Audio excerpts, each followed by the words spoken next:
Hey folks, today we're going to be talking about credibility and how to research. It's really important to establish your credibility because this is what makes you believable. This is how you show that you're an expert or that you're informed on your topic.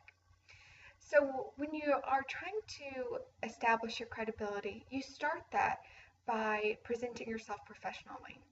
And I know we've already kind of touched on that, but it's partly being confident in what you are saying and partly having support for what you're saying.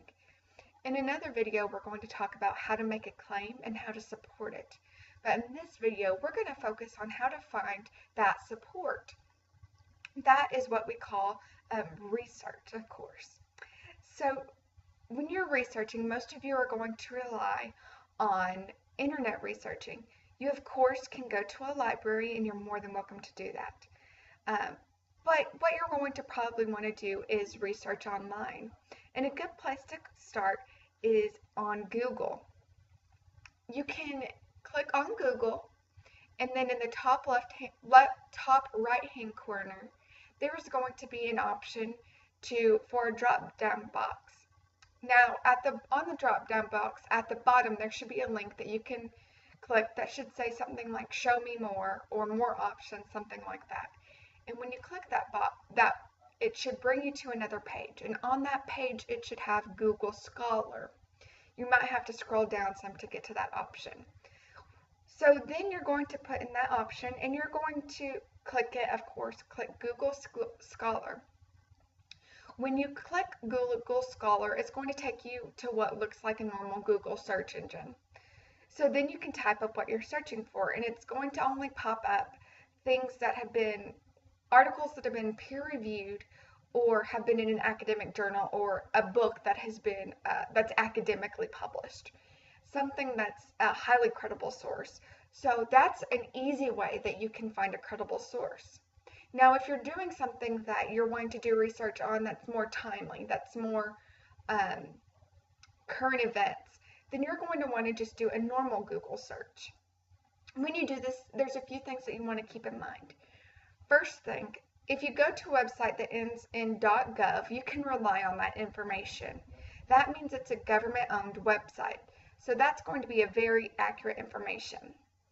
Now, if you go to a website and it has .org at the end of the website name, then you know that it's probably not the best website to look at. The reason why is it's paid for by an organization.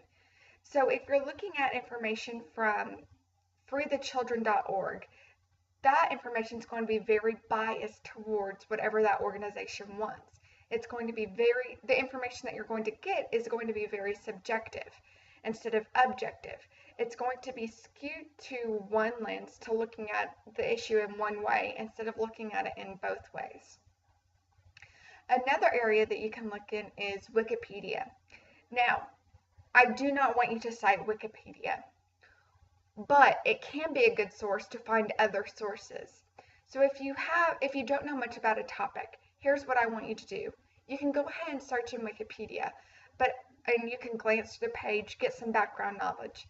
You're not going to cite any of that information because Wikipedia is not really a credible source. Anyone can go in on any topic and they can change the information on it.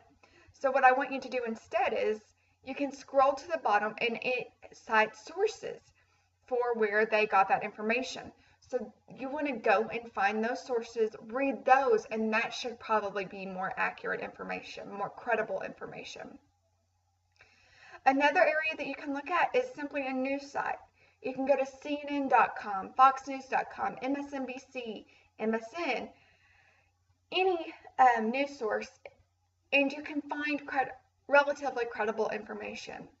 Now, of course, if you're looking on something that is in politics, then you need to keep in mind that what you're going to get on any news site is going to be skewed in either conservative or liberal way.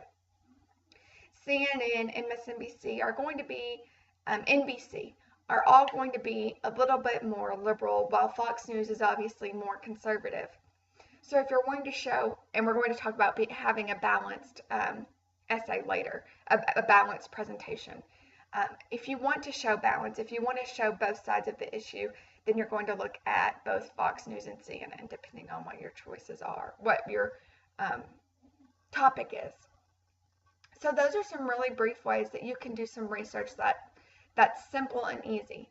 You want to make sure, just to wrap up, you want to make sure to stay away from the .orgs and Wikipedia as a source that you're going to cite.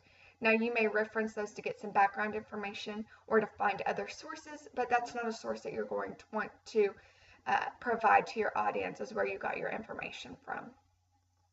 So today I talked to you about how to get that supporting material, how to get those sources for your informative and your persuasive speeches, and for anything that you're doing research for in the future.